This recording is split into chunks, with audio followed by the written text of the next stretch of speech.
USSR union of Soviet socialist Republic, जो कि 1917 से 1921 तक चले रशियन रिवॉल्यूशन के बाद बनकर के तैयार हुआ था। यह देश एक कम्युनिस्ट देश था और इस देश की पूरी नींव ही कम्युनिस्ट आइडियोलॉजी के ऊपर रखी गई थी। यह एक फेडरेशन कंट्री था जो कि अलग अलग छोटे देशों को मिला करके बनाया गया था और ये उस समय दुनिया का सबसे बड़ा और पावरफुल देशों में गिना जाता था। अगर हम यूएसएसआर, सोवियत संघ कहें या फिर इसे कहें union of Soviet socialist Republic, उस समय पूरे वर्ल्ड का 1/6 लैंड मास को अकेले कवर करता था। इसकी पॉपुलेशन लगभग 28 करोड़ थी, जो कि दुनिया पे दूसरे स्थान पे आता था और इसकी जीडीपी 2.7 ट्रिलियन यूएस डॉलर की थी, जो कि अमेरिका के बाद सबसे बड़ी जीडीपी उस समय हुआ करती थी। आखिर इतना पावरफुल ब्लॉक कैसे टूट करके 14 अलग अलग देशों में बिखर गया? यूएसएसआर जब कोलैप्स किया तो इससे छोटे बड़े कुल 14 अलग अलग देशों का उदय हो गया। तो आखिर इसके पीछे की वजह क्या रही जिसकी वजह से इतना बड़ा और पावरफुल कम्युनिस्ट ब्लॉक टूट के बिखर गया? जो कि पूरे वर्ल्ड कम्युनिस्ट का एक समय सेंटर हुआ करता था, वो यूएसएसआर कैसे टूटा, इसके पीछे के कारण के बारे में आज की इस वीडियो में जानेंगे। अगर आपने हमारे वीडियो को लाइक नहीं किया है, चैनल को सब्सक्राइब नहीं किया है, तो वीडियो को लाइक करके इसी तरीके के वीडियोस को पाते रहने के लिए चैनल को ज़रूर सब्सक्राइब करें। चलिए वीडियो स्टार्ट करते हैं। सबसे पहले हम आपको बता देते हैं यूएसएसआर यानी कि सोवियत संघ के बारे में। सोवियत संघ एक कम्युनिस्ट देश हुआ करता था और उस समय ये पूरे विश्व का सबसे बड़ा कम्युनिस्ट देश था, जिसमें ऑटोक्रेटिक फॉर्म ऑफ गवर्नमेंट था। इस तरीके के सरकार को तानाशाही गवर्नमेंट या फिर डिक्टेटरशिप भी कहा जाता है। एक तरीके से कहें तो ये पूरा का पूरा देश कम्युनिस्ट पार्टी के रूल के अंदर में चलता था, जो कि फिलहाल अभी चाइना चल रहा है। आखिर यूएसएसआर के कोलैप्स के कारण क्या थे, चलिए अब हम उसको एक एक कर जानने की कोशिश करते हैं। सबसे पहला था कंपटीशन विथ यूएसए। जी हाँ दोस्तों, जैसा कि आप सभी जानते हैं, उस वक्त दुनिया यूनिपोलर नहीं बल्कि मल्टीपोलर हुआ करती थी और यूएसएसआर यूएसए की जंग तो जग जाहिर है। इन दोनों के बीच में जो दुश्मनी थी वो आज के समय में रशिया और अमेरिका में दिखती है। वर्ल्ड वार 2 दोनों एक ही साथ लड़े थे और यूएसए ने जैसे ही न्यूक्लियर बॉम्ब बनाया, उसके बाद यूएसएसआर ने भी 1950 में एटॉमिक वेपन को हासिल कर लिया और उसमें अपना काफ़ी ज़्यादा कैपिटल पानी की तरह बहाया। उसके बाद इन दोनों देशों के बीच में काफ़ी लंबा कोल्ड वॉर चला, जिस पे हम अलग से वीडियो लाएंगे। उसके अलावा धीरे धीरे यूएसएसआर काफ़ी तेज़ी से वेपन इंडस्ट्री में आगे बढ़ रहा था और काफ़ी तेज़ी से वेपन्स को इकट्ठा कर रहा था और वहाँ की गवर्नमेंट अब काफ़ी ज़्यादा पैसा केवल वेपन्स पे खर्चा करने लगी थी। इस वजह से यूएसएसआर एक समय पूरे वर्ल्ड का सुपर पावर भी बन गया था।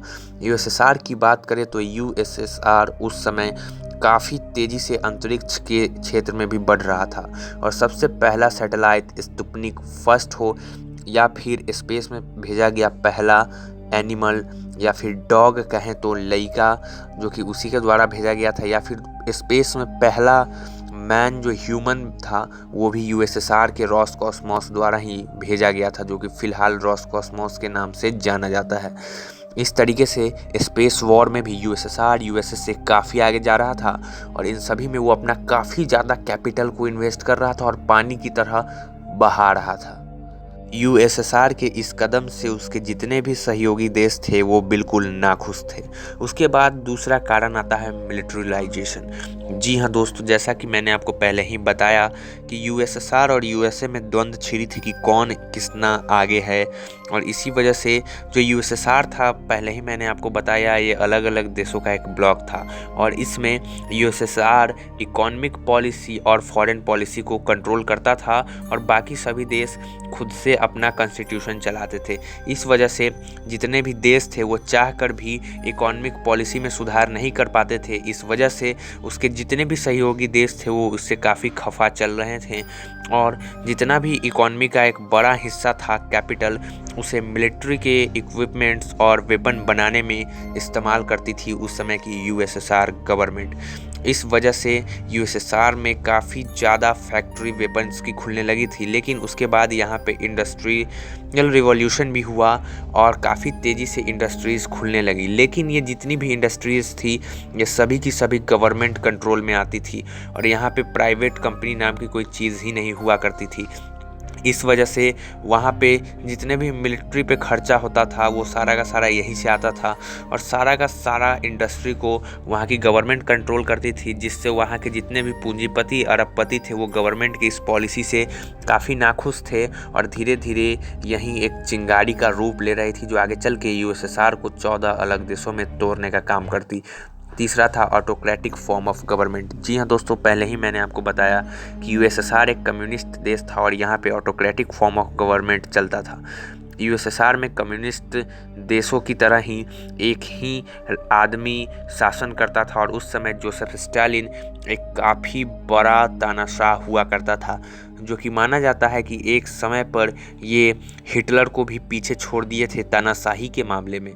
जोसेफ स्टालिन के बारे में ये कहा जाता है कि वो अपने ही देशों के लोगों को मरवाते थे और यहाँ तक कि अपने मिलिट्री के सोल्जर्स तक को नहीं बख्शते थे, उन्हें भी मौत की घाट उतार देते थे। और ये इतना क्रूवल डिक्टेटर था जिसे यूएसएसआर का सबसे क्रूवल डिक्टेटरों में गिना जाता है। अगला कारण जिसकी वजह से यूएसएसआर कोलैप्स किया वो माना जाता है अफगानिस्तान इन्वेजन, जो कि यूएसएसआर की सबसे बड़ी गलती थी।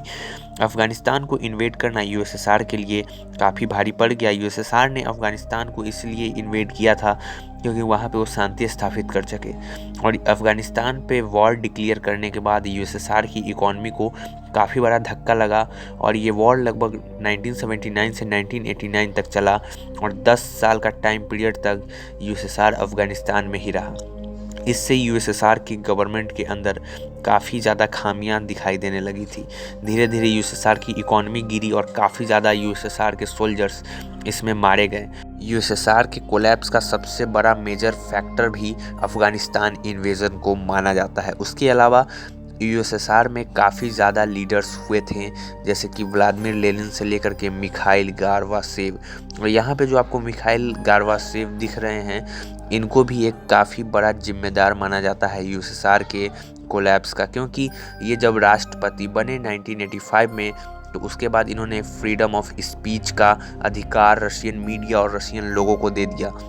उसके बाद जितने भी आक्रोशित लोग थे वो प्रोटेस्ट करने लगे और मीडिया गवर्नमेंट के खिलाफ न्यूज सर्कुलेट करने लगी। उसके बाद 16 नवंबर 1998 को ही यूएसएसआर के डिसोल्यूशन का कहानी स्टार्ट हो चुका था और यहीं से अब यूएसएसआर को लगभग टूटने का जो मेन कॉज माना जाता है 14 अलग अलग देशों में, वो इसी दिन से स्टार्ट हो गया था। और लगभग 3 साल बाद यानी कि 1991 कहें तो उसी साल लगभग 25 दिसंबर वो आखिरी तारीख थी जब क्रेमलिन पैलेस पे आखिरी बार सोवियत संघ का झंडा लहरा रहा था।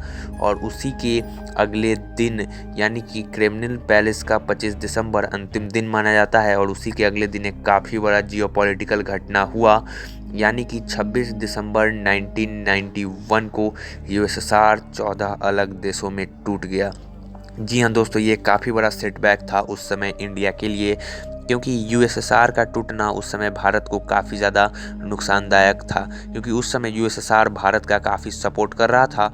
और उसके बाद यूएसएसआर से ही निकला एक और बड़ा महाशक्ति रशिया, जिसे आज के समय हम लोग रशियन फेडरेशन के नाम से जानते हैं। ये रशिया उसी समय बना था। तो आज के वीडियो में इतना ही, तो मिलेंगे अगली वीडियो में। तब तक के लिए अपना ध्यान रखिए। टेक केयर, बाय, जय हिंद। वीडियो में अंत तक बने रहने के लिए दोस्तों आप सभी का तहे दिल से धन्यवाद।